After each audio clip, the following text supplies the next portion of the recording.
once again. So far we have seen very important topics like charges, electric forces, electric field, electric flux. Now we come to the point of electric dipole. So dipole word already आपने chemistry में कुछ सुन रखा होगा. Yes, di means two, pole means polarity. तो जब भी हमारे पास एक ऐसा सिस्टम हो जिसमें दो polarities बन रही हैं, the positive one and the negative one, तो हम उस सिस्टम को dipole बोलते हैं. तो जैसा आपने केमिस्ट्री में या अर्लियर फिजिक्स में आपने पढ़ा है, सेम वही चीज हमारा चार्जेस को लेकर के भी कंसिडर होता है. हमारे पास टू डिफरेंट कहने का मतलब है कि positive charge and negative charge, लेकिन उनका अमाउंट सेम होना चाहिए. ओके, मैग्नीट्यूड सेम होना चाहिए. मतलब अगर मेरे पास 2 कूलम का चार्ज पॉजिटिव में है तो 2 कूलम का चार्ज नेगेटिव में भी हो. तो जो इक्वल एंड अपोजिट चार्जेस से हमारा एक सिस्टम बनता है उसको हम इलेक्ट्रिक डाइपोल बोलते हैं. Let's see, here the negative charge minus q is placed at a point A. At a certain distance another charge with same magnitude but polarity is opposite. यहाँ नेगेटिव है, यहाँ positive है, लेकिन magnitude same है और ये placed है B point पर.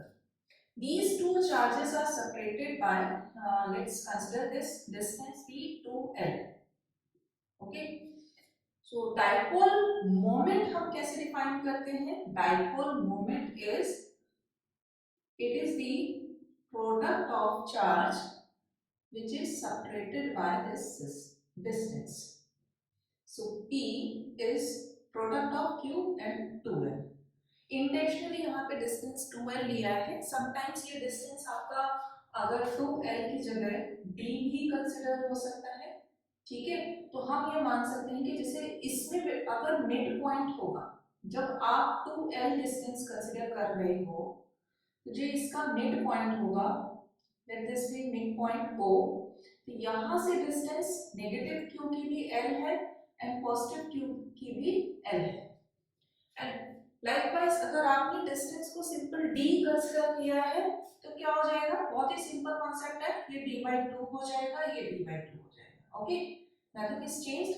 अगर आप इसको लिखना चाहो, कई बुक्स में आपको ऐसे qd फॉर्म में मिलेगा.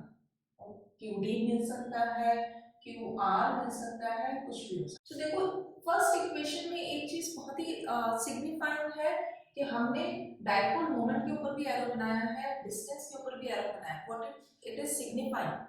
ये एक प्रॉपर्टी है डाइपोल मोमेंट की, that dipole moment is vector.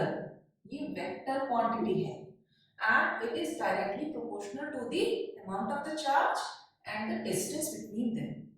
तो जो हमारा डिस्टेंस है वो हमारा वेक्टर क्वांटिटी है and dipole moment vector quantity. Charge vector quantity नहीं होता है. एंड एक बहुत ही सिंपल सा क्वेश्चन पूछा जाता है कि net charge of the system of an electric dipole. Net charge क्या होगा? अरे जितना प्लस क्यू है उतना ही माइनस क्यू है, तो नेट चार्ज हमेशा जीरो होता है. तो यहाँ पे चार्ज हम सिंगल क्यू कंसिडर करेंगे, लेकिन डिस्टेंस को आप उनके बीच की जितनी सेपरेशन हो उसे कंसिडर करना. एक बहुत ही इंपॉर्टेंट टर्म आप बार बार सुनेंगे, that is axis of dipole. Axis of dipole is ऐसा कुछ स्पेशल नहीं है. Axis of dipole is simply the line, it is the line along the direction of the dipole moment, along the direction of dipole moment. ये थोड़ा सा electric field के direction से opposite होता है. So direction of dipole moment is negative q to positive q, which is opposite of electric field. Electric field क्या होती है? प्लस q से माइनस q की तरफ. So this is just an introduction of the dipole moment. यहाँ पर अभी शुरुआत हुई है. देखना हमें ये है कि डाइपोल मोमेंट से इलेक्ट्रिक फील्ड कितनी बन रही है. अरे ये पूरा चैप्टर ही इलेक्ट्रिक फील्ड का है, तो इलेक्ट्रिक फील्ड कैलकुलेट नहीं करेंगे क्या? तो अब हम एक सिस्टम जो कि डाइपोल है उससे हमारा डाइपोल मोमेंट आया,